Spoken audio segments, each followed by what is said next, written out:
Hello, and welcome to the Gain Line, Welsh Rugby Podcast. Nearly there. Too many shows going on. This is the Gain Line, just to make sure. Our daily debate show on Facebook. I'm Ben James. I'm joined by Simon Thomas and Andy Howell. Wales have done it. They're in the quarterfinals, but it wasn't pretty, was it? Well, it was entertaining. It was pulsating. It was a pretty extraordinary game of rugby. I don't think I've seen one like that. We had 7 tries, 4 for Wales, 3 for Fiji, and 5 more disallowed. I think it was 4 yellow cards in all. Josh Adams scores a hat-trick. He has 2 other ones he misses out by millimetres. It was just so much happened. Let's put it this way. I had plenty to write about doing the On the Whistle report. Always nice to have that, isn't it?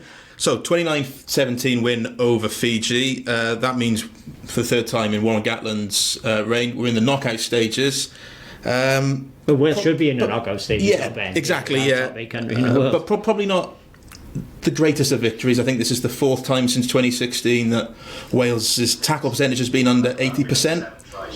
3 of those were against New Zealand in the 2016 tour. So that probably shows you where we were today. Yeah, I think there is defence is an area I'm worried about this World Cup. And prior to the World Cup, in the warm-up with England at Twickenham against Australia in this World Cup, now Fiji, Welsh defences have been exposed and in trouble against teams that use a lot of decoy runners and with real pace. So that certainly needs showing up. When you look at the scoreline from this match, though, it doesn't reflect the game. No. You know, the Fiji, until the final, until Liam Williams scored, that Fiji could have won this match. Their goal kicking wasn't very good. And actually, as well, they broke Wales a lot more than they scored tries, and they bombed some try-scoring chances with forward passes. So, in one respect, did Wales get away with it? Well, you look at it, we talk about the Typhoon heading for Japan. It was a Fijian storm, but particularly in that first half hour, they set the tone right from the outset. I think Warren Gatland had talked right before kick-off about needing to stop the offloading game. Well, minute 1, Leona Nakuara with his octopus arms, one-handed pass, and they're through. And it just was incessant then for a good 10 minutes. Tuasova scored on the right. The fullback also scored. Both of them kind of bouncing off Josh Adams. It was a tough challenge for Josh physically against those men coming at him. And as the second try was scored, the fire alarm sounded in our office, and the alarm bells were certainly ringing for Wales. And there were echoes of 2007, and weren't they? And Fiji were just rampant. Great, they're just fantastic to watch when they play that. So you have to say, credit to Wales for finding their way through this, and as against Australia, plus in slightly different ways, they've dug deep and they've got through it. Yeah, Wales have actually played some good rugby at this World Cup, because when you look at these tries today, hat-trick for Josh Adams, all out wide, Liam Williams another running, but they won't get much more tougher matches from the physical side of it, because it was just so bruising against Fiji. They hit you so hard, and there was no quarter given out there. The players going down left, right and centre. Yeah, just to remind you, if you are tuning in, this is the Gain Line, WalesOnline's rugby debate show. If you have a question or a comment, please get them in for these 2 men here, and I'm sure they'll answer them as best as they can. You mentioned there that Wales played good rugby, and they probably did. It was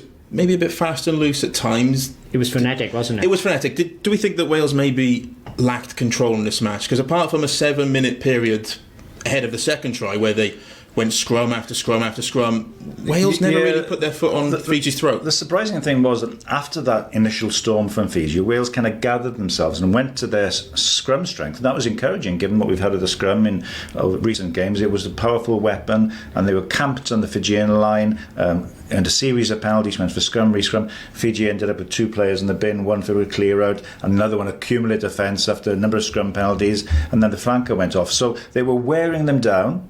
They got the tries, they got in front. You kind of expected more in the second half, but then it became a bit loose in the third quarter again, and Wales themselves had a yellow card in James Davis, and Fiji struck immediately. Yeah, I think what happened there in the second half, there just wasn't so many scrums. It was it was at the second quarter of the match, there was just a lot of knock-ons, and also there happened to be a load of scrums which helped Wales. They were able to put their slow it down a bit, and they certainly before half time Wales were getting right on top, and it appeared that Fiji were tired that much, so in the second half Wales were going to pull away with this, but it wasn't like it. It was like Simon said, loose in the second half, allowed Fiji back in. And you've got to say, Fiji really bombed 3 pretty gilt-edged try-scoring chances through forward passes. Wales were breached, they were there to be taken. And luckily for Wales, those passes drifted forward, because if those had gone over, it would have been a very different story. Wales themselves had a couple of tries disallowed. It was helter-skelter, wasn't it? Absolutely helter-skelter. And, you know, for the neutral, I would imagine that was tremendous entertainment. I imagine it was. But going back to that idea of control, because you obviously talk about the scrum and the line-out, but Wales lack control. Another facet of the game, obviously control, is kicking. We got a question here from Justin Phillips on Twitter. He says, why are we kicking to their strengths? It was almost crazy. Apart from a few sort of grubbers from Jonathan Davis that pinned them back in sort of in the coffin corner, Wales. Well, that was the right kind of kick. There was one lovely kick down the tram lines of Jonathan Davis. Other than that, Wales really didn't kick that well. Our kick reclaim wasn't that good today. No. When we put the ball in the air, in a kind of contesting situation, we didn't come up with it. And it was noticeable, I thought, Andy knew that when they kept the ball in hand, either through forward strength, mauling, scrimmaging, or through the hands going wide, we looked much better. Yeah, when we kicked the ball away, but then you know that against Fiji, don't you? Yeah, but Wales got this thing, haven't they? They're obsessed with keeping the ball in play because they think they're the fittest team in the world, and they encourage teams to run it back with them, to hoping to get turnovers and so that Wales can prosper from, and also hoping those teams wear themselves out. But of course today Wales were kicking to their wingers, who were just sort of standing still and then beating Welsh players from a standing start. They were playing sevens and they took some containing. Wales were fortunate. Players like Josh Navidi scrambled so well. Well, I mean, got across the cover. As you say, Anne, you present Fijian players with one-on-ones, and it's a mismatch sometimes, isn't it? Because they are so powerful, so elusive, so quick, and Wales really, found them in a flamboyant form. It really was the classic fly-in Fijians, the way they flew out the blocks. And it was a really, really stern test for Wales today. Absolutely, and like most matches in this World Cup, it wasn't without its talking points. 4 yellow cards. Two of them could have been red, let's be fair. Ken Owens. What did you think on Ken? I thought that was a definite red. When you look at the regulations, and if you look at the picture on our website of how the guy is landed, and Ken is not he's not placed him on the ground. It's a tip tackle. The higher end of the scale, in my opinion, and to me that was a red card. Put it this way, if a Fijian player had done it to Wales, we'd all be saying red card. I thought Ken was fortunate because he made the tackle and then lost control of it, didn't keep hold of the player. So once that player is over your shoulder cartwheeling, it's the luck of the draw where he's going to land. Fortunately for Ken, Mata landed kind of on the base of his spine, really, on his back. And that was the reason, as Jerome Gar says, decided it was a yellow rather than a red. If he'd come down on his shoulders or his head, it would have been a definite red. Now, you could argue that the dangerous nature of the tackle itself might have been enough cause for red, but the landing was... I'm just saying that's why Garces didn't give red. What Garces said as well is because the speed the play was coming at Ken Owens, so that was the reason he attributed why Owens couldn't hold on to him. So there's a mitigating factor. Yeah, so I think you take those two things in, the speed of the contact and the landing on the back. He's put those two things together and given a yellow, and Ken would have been a relieved man, I would imagine. To me, though, what's the rule? You refereeing the consequences or the challenge? Well, under the framework where a player lands is clearly part of the decision making for the referee. Well, to me, that's a folly. Didn't take long for it to be evened up, though, did it? Fijian lock was binned not long after. Again, very marginal sort of shoulder charge. Probably shoulder to shoulder. Yeah, I don't think he hit it hard either. I've seen him charge into rucks a lot harder than, a lot firmer than that. Shoulder to shoulder as well. I think it was. It wasn't really clear from the angle, but I think there wasn't enough clear evidence on neck. And as you say, the Kunatani, the flanker, also went. That was a cumulative one. After our old friend Campesi Mafu had a few trials at the scrum member room for Cardiff Blues, and Kunatani was the one who took the bullet for the team. Yeah, his was no different than James Davis in the second half. Both led to tries, Andy. James Davis went in and the referee said killed momentum. He had to go for it. Yeah. I'm all for refs giving yellow cards quickly for those type of offences. I hate it when you got refs saying final warning. Let's get straight on it. Show a card and it opens the game up. Like a birthday party. Get the cards flying is what you want. Enjoyed that one. So obviously, as well as cards, there was a few injury concerns for Wales. Dan Biggar went off after a sickening collision. Yeah, it was a nasty one. It was his own man, Liam Williams, and if you looked at it, there was the initial collision, and then it seemed as Dan went to ground, he kind of banged on the ground, and then also took, I think, the leg off Liam Williams, as there was a collision of bodies. So, and he looked in quite a bad way on the ground. Thankfully, he was able to walk off the field after lengthy treatment, but obviously there would be concern because he didn't fail the HIA against Australia. Wales have got 10 days or so now until quarterfinals, and just fingers crossed that Dan can come through all the protocols. He actually copped the two toughest bones, the two hardest bones in a person's body, didn't he? Copped an elbow off Liam Williams, and then Liam landed on him with his thigh. The one good sign was, after when he walked off, he seemed to be talking okay to other players. He said, "You could lip read, I'm okay," etc. And plus, when Wales, after following the match, bowed to the crowd, he took a full part in that, as did the other guy you're going to ask about, Jonathan Davis. Yeah. Just quickly, you'd imagine that Liam Williams will act as fly half cover against Uruguay in 4 days' time. Yeah, you think Patchell will start and then Liam on the bench. And the other injury which Andy alluded to, there was Jonathan Davis, who went off limping, seemed to be a problem with his left leg, and he actually suffered that injury in setting up a try, which was absolutely pivotal try, the hat-trick try for Josh Adams, which put Wales ahead. And you could see that was a trademark Jonathan Davis fend, nice offload for the try, and then obviously in taking the tackle, he's hurt his leg. You just have to have your fingers very firmly crossed because he is such an important figure for Wales defensively and going forward. No, it didn't look. It was his left leg. It didn't look great. What was your diagnosis? Johnson's had, unfortunately, he's had hamstring problems and calf injuries in the past, and he's got a bit of a record. As the guy tackled him, he twisted a bit, so it was a bit awkward. But to me, that is amazing. If we lost, I think losing Dan Biggar would obviously be a blow, but I think Wales can cover that a bit. But if we lost Jonathan Davis, I think that's a huge blow. One of the best centres in the world. Plus, Wales would only have 2 fit specialist centres over there if he's unavailable. I suppose the thing is, you have got 11 days. Do the maths now. I think this will be the Sunday, won't it? It'll be a week Sunday, the quarter-final. So you just have to hope they can get ready for that. But then I suppose these are two positions where Wales are relatively short on cover. Obviously, Rhys Patchell's the only other fly half.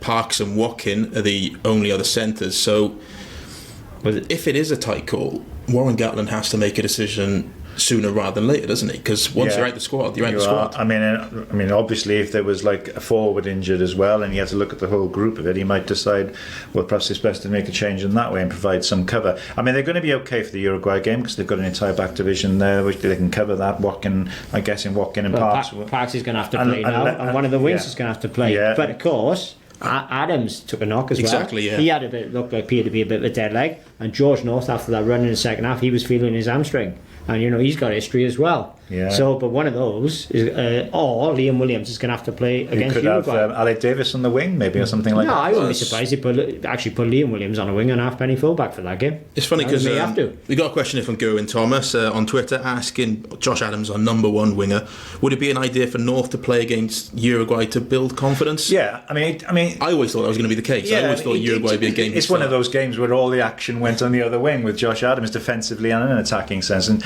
I can't recall George having a huge amount of running opportunities today, so it would be good. Play him against Uruguay, get him some ball, get him some space to do damage, confidence built going into the quarter-final. Okay, of course, Fiji lost to Uruguay. That's true. You can't just say it's was Fiji's change team, though, in fairness, wasn't it? Yeah, but it's going to be Wales's change team. Who's got the more depth? Wales. Change teams in 4-day turnarounds don't always make good combinations. It's important to point out that statistically, Wales now to win the pool they need 2 points. Yeah. So a draw or 2 losing. So basically a win, any kind of win they're doing. Or a draw. Hard to play for a draw. I know. I don't think it's going to be called off, which I suppose brings us quite nicely onto another talking point, which is that this last weekend of fixtures looks like it's going to be hit by that super typhoon, and things could get a little farcical. Well, I wouldn't be convinced that it hasn't changed in the time we came in here to now, because we've heard about 3 or 4 different versions. To explain to people, Typhoon, how do you pronounce it? You pronounce it well. It's not haggis, it looks like haggis. Gregor Townsend is called the haggis, so I'm going to go with Gregor Townsend. Anyway, it's heading, serious business. It's a really, severe typhoon, which is heading, mile an hour. very, very serious, heading for Japan. there's been different reports about exactly where it's going to hit, but it looks now it's like the Tokyo area, which would affect Yokohama. And so the two games that we're talking about a bit being under threat are England-France, which is obviously pivotal to Wales, because Wales would play the loser realistically from that game. And you've also got the decider in terms of Scotland and the host Japan. Now, we've heard conflicting reports because of the weather implications that we might either see those games move to another venue. There's even suggestions they could go back to the original thing we talked about last week for abandoned games, which is just 0-0. And that has massive implication, particularly for Scotland, because it was 0-0. That's them out of the World Cup, isn't it? It's a farcical situation. What do you mean now? Well, absolutely. Why can't they just put these games back 48 hours? Okay, the teams taking part in those games then will have a bit less to prepare for the quarterfinals, but the quarterfinals are the following weekend. I'd much prefer to, I think it's fairer. It's fairer for the whole tournament that those teams get a chance to. Can you imagine if they do decide 0-0? What the outcry in Scotland would be? Yeah, but they actually, so far, what we've seen, do they deserve to qualify? Well, they deserve a chance to qualify. Exactly. Deserve a chance. That's my point. Why the game should be put back either by 24 or 48 hours. I think they will move the game. Surely they will move the games to another venue. Well, I think it's actually I think it's easier to keep it at the same venue, but put it off for 24, 48 hours, depending on how long this typhoon's going to. Well, they say it's going to blow. last. The idea is that it hits Saturday and blows through by Sunday. But you don't, of course, know what damage it might do to that area on the Saturday, which could affect the Sunday fixtures. It's absolutely a tricky one. Okay, let's fire through some questions, fairly quick fire, because it's got a load of questions, as you'd expect, considering the match. So, Buryport Scarlets asks, have we taken enough centres to Japan? Well, we kind of touched on that, didn't we? Yeah, as it's looking right now, no. Yep, that's fair enough. Hadley Parks, obviously, fractured hand. John Davis. Okay, Chris Truman, with our defensive vulnerabilities being shown on the flanks once more, should Lee Halfpenny come in? Well, I mean, I thought Liam Williams had a great game. Liam played really well. It's a question whether he might move Liam to the wing, I suppose, and Halfpenny at fullback. Does that give you more solidity in defence? Or do you put Halfpenny on the wing? I was thinking this during the game, where there could be possibility. He hasn't played on the wing for 2 years for Wales. Japan 2017. He started as a winger, so yeah. I think if you're going to employ Lee, you put him at fullback and you move Liam to the wing, probably gives you a stronger defensive view overall. I think it's something the selectors will consider. I mean, Josh Adams will learn from today. Josh was bumped off for 2 tries, right? Yeah. He's shown what he can do in an attacking sense, scored the vital try, put Wales ahead. He was up against big, strong men. He got bumped off. He has a rueful look on his face at one point when the camera came to him. He'll learn from this. But I tell you what, he's only 24, he's got a lot of rugby to come. He won't have a more eventful game than that, I don't think. Julian asks on Twitter, how many of that starting 15 will start against Uruguay? Probably 3, which is Parks, one of the back 3, and either Moriarty or Josh Navidi. Yeah, I think that sounds about right. I think Moriarty will get another start. Yep. He was a positive, Moriarty, today. A couple of big bursts off the back of the scrum. I'd like to see him back it up. Absolutely. That brings us on to a nice question from Liam Union. Is Navidi the most important name on the team sheet behind Alun Jones now? Well, if you look at the 3 games so far, Navidi's been the player of the World Cup for Wales. I mean, Tipuric was excellent in the first 2, but Navidi, we had our old mate. Tipuric didn't play today, mate. No, I'm saying over the 3 games. Over the, in 3 performances cumulatively, because Justin didn't play today. But we had our good mate Xavier Russian this week, and he was telling us about Navidi and just whether he was a good consistency, just always delivers. Did it again today into everything. I think whatever you decide the makeup of the back row is, he for me is the first name on that back row makeup. Well, I think him and Tipuric, they've been Wales' 2 best players. Navidi, what an engine that focus got. He was just everywhere. Just fantastic today, and I'd have him either 6 or 8 in the quarter final with Tipuric at 7. So, who would you have as the third member of your team for the quarter final back row? I'd give Moriarty another chance against Uruguay, see how it goes in that game, and I would make a big decision between him and Wainwright and positional verdict. Okay, staying on the back row, Howard Jones asks, was Gatland wrong to play Davis over Tipuric? I mean, it was a tough game for James in the end. It was all flying around out there. He tried to get involved to the break, trying to do his best. Unfortunately, at one point, he probably sort of tried a bit too hard. Was done for killing the momentum of the Fijian attack, and went to the bin for that. Yeah, James is a quality player. He gave the opportunity. It was a tough whole game for him. I think fair enough picking him for this match, but I don't think we may see him against Uruguay, but I don't think we'll be seeing him in the knockout stage. Okay, one from Samuel Kurtz here. Sticking with the centres, going back to that. He says he loves them to bits, but has Hadley Parkes been found out a bit in midfield? I wonder if he means defensively or going forward. I mean, he missed a few tackles in the Australia game, didn't he? Yeah, both centres have been found out defensively. If you look at their tackle counts in the Australia game, Parkes made 12 tackles, missed 6. Jonathan Davis made 4, missed 4. Is that a result of what they're asking John Davis to do? Because Wales defend very narrow, and it basically they rely on John Davis covering a lot of ground in his channel, and he treads ground very well and he stops most attacks, but naturally you are going to miss tackles as a result of that. Yeah, I think it's a case as well, give credit to the opposition, Fiji and Australia and England at Twickenham, where they had time and space on a ball, loads of decoy runners, and it's very difficult for defenders if you're up against a good outside playmaker who actually beats people by putting the ball into space, and you've got runners hitting that ball and with perfect timing. And that's where Wales have struggled a bit. It's been really difficult for Davis and the Parkes, because a lot of teams be coming on a cutback as well. Yep. And so they do need to show that area. Well, it's fortunate they got good scramble, because don't forget that's the area before Parkes was involved with Wales, which you said earlier is their worst tackling success rate since New Zealand 2016. That's where Wales got found out, was in midfield and out wide. During that tour they just could not handle the pace of New Zealand. If you look at it, Wales, in fairness, they've come up against some of the best attackers in the world in the last few weeks. Karevi and Radradra, there ain't too many better players than that. You're going to be stretched, and Tuaseva as well today. Unless France are the France of old, you don't get this off European teams. No. Raka is the one player from France who's shown an ability to do that again, and he's going to have to be somebody to be marshalled if we play them in the quarters. So that brings us very nicely onto our final question, because you two there have been singing the praises of Fiji and Australia. Jamie Phillips, regular listener to the podcast and watcher of this, asks, he says the plaudits have rightly been going to Fiji, but how impressive do you think Wales's resilience has been against the Wallabies and against Fiji? Well, we used the word dug deep, didn't we, Andrew? They've showed character, haven't they? Oh yeah, I think Wales have actually played really well in those two games against two the top sides. Wales have shown remarkable resilience. And it's all come about because they're European champions, Six Nations. They've built so much belief and in their ability to hang in there and win games, and I think that's carried them through. I think the Wales team 2 years ago, they may well have lost against, certainly I think they would have lost against Australia, and they may well have lost against Fiji. It's got the marks of a Gatland team, isn't it? You look 4 years ago, it's England, similar situation, no way we're going to win that game, came out of it. There is a resolve and a resilience that is a spine through the 3 or 4 different Welsh teams he's put on the pitch over the last 11 years.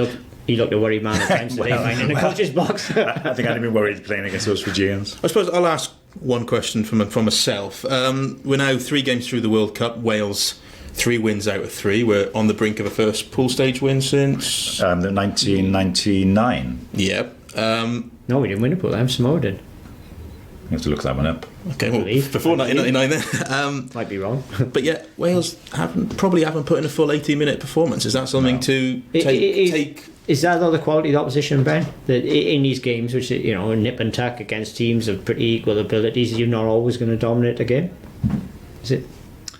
Yeah, I was going to ask, is it a positive to take from that? Or? I think what you're suggesting that there's more to come for Wales. I mean, they haven't been able to show everything so far because they've been stressed by the opposition, who have cut them on a few occasions. So I think Wales, they haven't dominated games really sort of territory and possession overall. When you've seen Wales at their best, like against Ireland, the Grand Slam decider, they gripped that game, didn't they? They haven't really done that. They did it in the first half against Australia. Important times today, they took charge. But you're right. Yeah. A game where they grip it for an hour or more, that's what you need to see now. Yeah, against Ireland, they were playing against a team that hasn't got a very good back division compared to Australia, compared to Fiji, and arguably compared to England. I'll tell you now what I do think. I think today it's a harder test than France would be. There we go. I think that's a nice place to leave the game line for today. That's it for today's show. We'll be back again tomorrow at 12 o'clock. But until then, you can catch all the reaction from the Fiji game on Wales Online.